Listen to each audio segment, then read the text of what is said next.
আসসালামু আলাইকুম এভরিওয়ান। আজকে আমি আপনাদের সাথে শেয়ার করব প্যাশন ফ্রুটস কিংবা আনারকলি ফলের জ্যাম তৈরি। এই জ্যামটা দেখতে যতটা সুন্দর, খেতেও মাশাআল্লাহ অনেক বেশি সুন্দর হয়। তো সামনে যেহেতু রমজান মাস, আমি রমজান মাসকে সামনে রেখেই এই জ্যামটা তৈরি করলাম।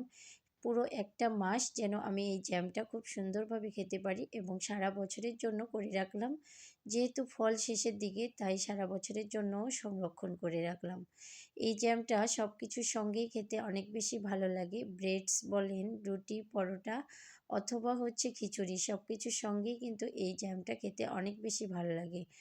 তো প্রথমেই আমি আপনাদের কাছে ক্ষমা চেয়ে নিচ্ছি। আমার ভিডিওটা প্রথম ২.৫ মিনিটের মতো একটু প্রস্তুতি দেখতে পাবেন এবং বাকি শেষেরটুকু খাড়াখাড়িভাবে দেখতে পাবেন। আমিও ভিডিও করতেছি, পাশাপাশি আমার হাসব্যান্ডও তার ইউটিউব চ্যানেলের জন্য এই ভিডিওটা করতেছিল। তো আমার ভিডিওটা যখন ৬ মিনিটের ভিডিওটা প্রথমে ডিলিট হয়ে গিয়েছিল, তখন আমি তার কাছ থেকে এই ভিডিওটা নিয়েছিলাম, প্রথমের অংশটুকু।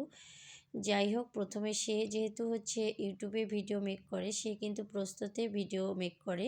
তো যাই হোক, তার কাছ থেকে আমি ভিডিওটা নিয়ে এডিট করে রোটেট করে যে এভাবে লম্বা করে দিয়েছি। তো একটু কষ্ট করে দেখবেন। এখানে আনারকলি ফল আছে প্রায় 4.5 কেজির মতো। তো আজকে আমি 4.5 কেজি ফল দিয়ে এখানে জেলি বানিয়ে রাখবো সারা বছরের জন্য। আর সামনে যেহেতু রমজান মাস, এই জন্য তৈরি করে রাখতেছি। যাই হোক, এখানে আমি ফলের জুচি অংশটা বের করে নিয়েছি। আর এই যে দেখেন, কতগুলো জুচি অংশটা হয়ে গেছে। এগুলো আপনারা চাইলে এই বিচিগুলো ব্লেন্ডারে দিয়েও ব্লেন্ড করে নিতে পারেন। তবে আমার মেয়ে বিচিগুলো খেতে অনেক বেশি পছন্দ করে, তাই আমি ব্লেন্ড করব না, বিচি সহ জ্যাম তৈরি করব। আর এই যে জুচি অংশটা বের করে নেওয়ার পর যে ফলের অংশটুকু আছে, এটা এখন আমি সেদ্ধ করে নিব। সবগুলো দিয়ে এখানে আমি 2 কাপের মতো পানি অ্যাড করে দিয়ে এখন প্রায় 25 থেকে 30 মিনিট পর্যন্ত আমি এটা খুব ভালোভাবে সেদ্ধ করে নিব।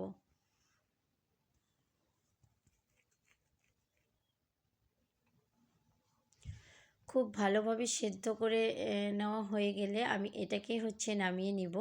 নামিয়ে ঠান্ডা করে নিয়ে এবার একটা চামচের সাহায্যে ভিতরের যে নরম অংশটুকু আছে সেটা বের করে নিব এবং উপরের যে পাতলা খোসাটা আছে সেটা আমি ফালাই দেব। এটা আর কোনো কাজে লাগবে না। এটা যে গাছের গোড়াতে জৈব সার হিসেবে ব্যবহার করা যাবে।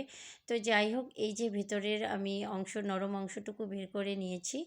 এখন যে এগুলো ব্লেন্ডারে ব্লেন্ড করব। আর এদিকে জুচি অংশটাও আমি বের করে নিয়েছি, দেখতেই পাচ্ছেন।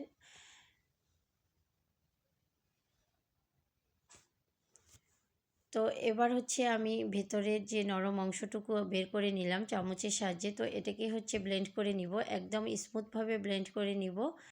আমার মেয়ে এই জ্যাম খেতে অনেক বেশি পছন্দ করে। পরোটা কিংবা ব্রেডসের সাথে খেতে কিন্তু অনেক পছন্দ করে, যার কারণে আমাকে প্রত্যেক বছরেই এরকম বেশি করে বানিয়ে রাখতে হয় সারা বছরের জন্য। সে যখন ইচ্ছা তখন যে খায়, মানে সবসময়ই যে কোনো কিছুর সঙ্গেই তার এই জ্যাম লাগবে, যার কারণে একদম বেশি করে যে আমি বানিয়ে রাখি। তো যাই হোক, এখানে আমি ব্লেন্ড করে নিয়েছি, দেখতেই পেলেন একদম স্মুথভাবে যে ব্লেন্ড করছি। এবার আমি প্যানের মধ্যে জুচি অংশটাকে ঢেলে দিলাম। দেওয়ার পর এবার যে ফলের যে নরম অংশটুকু আছে যেটা আমি ব্লেন্ড করে নিলাম, তো সেটাও যে এখানে ঢেলে দিলাম। দিয়ে খুব ভালোভাবে যে মিক্স করে নেব।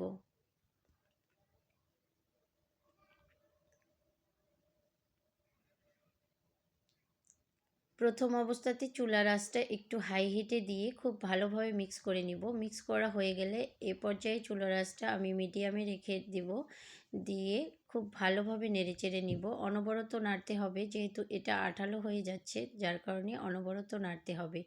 এবার এখানে আমি খেজুর গুড় অ্যাড করে দিলাম, যে প্রায় 300 গ্রামের মতো।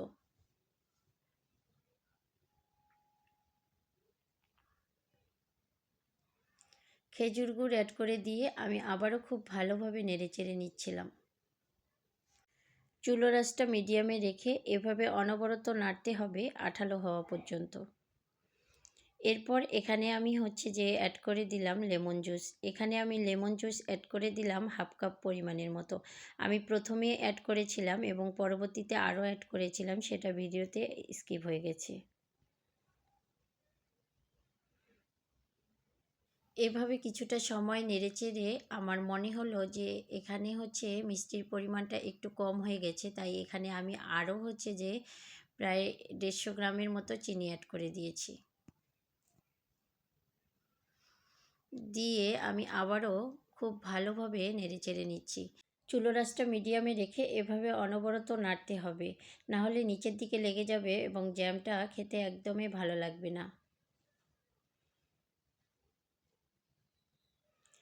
কিভাবে বুঝবেন যে আপনার জ্যামটা একদম হয়ে গেছে বা হয়নি?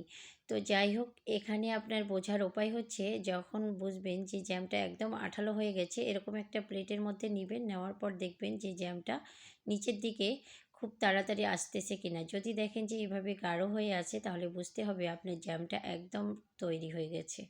তো যাই হোক, এবার হচ্ছে আমি নামিয়ে নিয়েছি।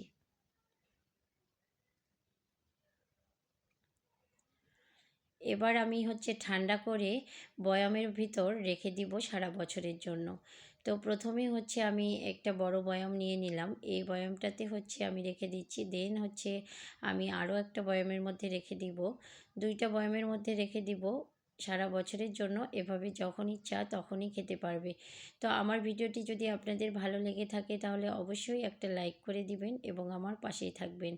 আর এরকম জ্যাম হচ্ছে যে আপনারা তৈরি করতে পারবেন এই ফল দিয়ে। যদি এই ফল আপনাদের হাতের কাছে না থাকে, তাহলে অনলাইন থেকে কিনে নিতে পারবেন। পুরো ভিডিওটি দেখার জন্য আপনাদের অসংখ্য ধন্যবাদ।